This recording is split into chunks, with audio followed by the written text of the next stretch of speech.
ओम।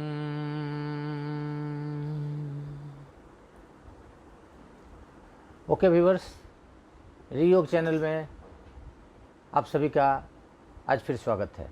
मैं कल बातचीत किया था पंचकोश के बारे में, जिसमें से 2 कोश के बारे में मैंने कल बात किया था, वो अन्नमय कोश और प्राणमय कोश। आज मैं बात करूँगा तीसरा लेयर यानी मनोमय कोश।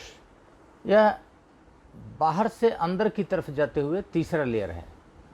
ये प्राणमय कोश के बाद का लेयर है और विज्ञानमय कोश से पहले का लेयर है। इस कोश में मन, छोटी बुद्धि, चित्त और अहंकार है। यहाँ पे हम लोग जो भी सोचते हैं, जो हमारे इमोशंस होते हैं, उसको महसूस करते हैं। अर्थात हमारी पसंद, नापसंद, प्यार, घृणा, इस तरह की जो चीज़ें हैं वो आती हैं। लेकिन जिसके पीछे ईगो है, आई, जो सारे दुखों का और खुशी का, दोनों का कारण वही है।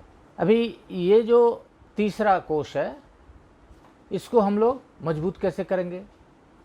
इसको मजबूत करने के लिए हमें लगातार मेडिटेशन करना है। मेडिटेशन करने से ये लेयर जो है हमारे शरीर का, वो मजबूत बनता है। अभी हम बात करेंगे चौथा कोश यानी विज्ञानमय कोश।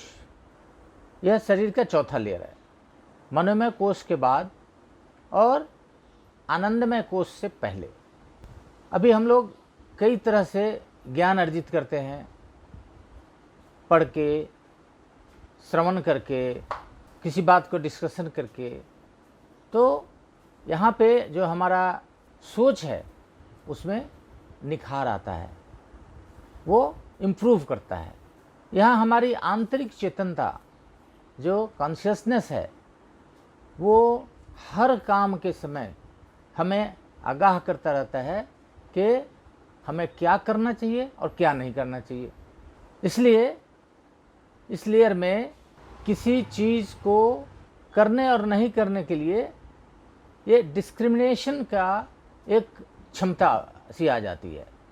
इसलिए ये विज्ञानमय कोश, जिसमें हम अच्छाई बुराई की पहचान कर सकते हैं, हमें क्या करना चाहिए, कोई भी काम हम अपना ज़िंदगी में कोई भी एक्शन करते हैं वो हमारे लिए सही है, नहीं है, हमें नुकसान होगा, फ़ायदा होगा, ये सारी चीज़ें समझने की क्षमता इस लेयर से होती है। इस लेयर की भी मजबूती लगातार मेडिटेशन से बढ़ती है। इसलिए मेडिटेशन, लगातार मेडिटेशन करने से कंसंट्रेशन बढ़ता है और उस लेयर में मजबूती आती है। अभी पांचवा लेयर, हमारे शरीर का पांचवा लेयर जो है वो हमारे सबसे अंदरूनी लेयर है। हम बाहर से अंदर की तरफ जा रहे हैं। ये सबसे अंतिम लेयर है जो हार्ट के बिल्कुल, हार्ट में ही है, ये आत्मा के बिल्कुल नज़दीक है। और इसको जो है, इस लेवल पे हम अपने शरीर, माइंड और इंटेलेक्ट को सिंक्रोनाइज करके यहाँ पे हम निर्वीज समाधि अर्थात कैवल्य अर्थात मोक्ष को प्राप्त करते हुए हम इसी जगह परमानेंट रह सकते हैं।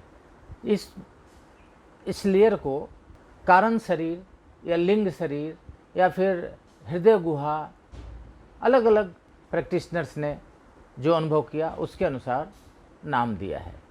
मनुष्य का पर्सनालिटी जो डेवलप होता है वो अन्नमय कोश से शुरू होता है और ये चारों लेयर क्रॉस करके जब पांचवा लेयर पर पहुंचता है तो उसकी पर्सनालिटी पूरी की पूरी तैयार होती है और वही उसकी पर्सनालिटी होती है। यहाँ पे कोई इमोशंस नहीं होता, यहाँ पर किसी तरह का इमोशन नहीं है। Complete silence, bliss, peace. इसीलिए यहाँ मोक्ष की प्राप्ति होती है इसी लेयर से। इस लेयर का ध्यान हम कैसे रखते हैं, इसको कैसे मजबूत करते हैं? मेडिटेशन करके। कैवल्य प्राप्त करने में, निर्बीज समाधि के लिए, मोक्ष प्राप्त करने के लिए अनइंटरप्टेड, कंटिन्यूअस लयबद्ध उसमें मेडिटेशन होना चाहिए, और मेडिटेशन के द्वारा हम उस परमपिता परमेश्वर को, आत्मा को परमपिता परमेश्वर से मिला सकते हैं, जहाँ पे उसकी मोक्ष होती है। तो आज आपको मैंने बताया 3 कोश, मनोमय कोश, विज्ञानमय कोश और आनंदमय कोश। अर्थात कल हमने बताया था आपको अन्नमय कोश, प्राणमय कोश, और आज मनोमय कोश, विज्ञानमय कोश और आनंदमय कोश। इस तरह हमारे शरीर के 5 कोश हैं, 5 लेयर हैं, 5 परत हैं, जिसके अंदर वो आत्मा, रियल सेल्फ वो रहता है, जिसको प्रकृति ने इस 5 लेयर के पिंजरे में रखा हुआ है। तो आज के लिए इतना ही। मैं दूसरे वीडियो के साथ आपके पास कल उपस्थित होऊंगा। तब तक के लिए इजाज़त दीजिए। धन्यवाद।